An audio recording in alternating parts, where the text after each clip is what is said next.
Përse duhet ta godasim Italinë? Ne duam popullin italian, duam futbollin, ushqimin e tyre. Duam Romën, Riminin, Pizën, Milanon, Napolin, Sicilinë dhe gjithçka tjetër.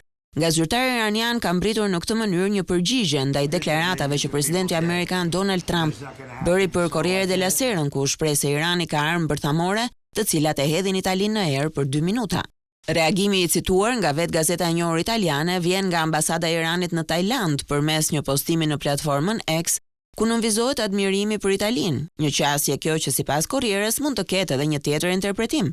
Strategjia që ajatollahët po përdorin pas dështimit të bisedimeve në Islamabad mund të jetë nxitja e ndasive në radhët e një bashkim evropian të brisht me pasigurinë dhe frikrat e tij.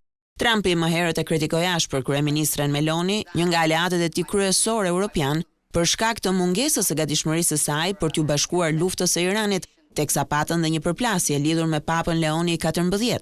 Jam i shokuar, mendova se kishte guxim për gabuesha, tha Trump në intervistën e tij për Corriere della Sera, e cila u botua një ditë pasi Meloni i dënoi si të papranueshme kritikat e presidentit amerikan ndaj Papës në vazhdën e thirrjeve të Atit të Shenjtë për fundin e ndërhyrjes së SBA-s në Iran.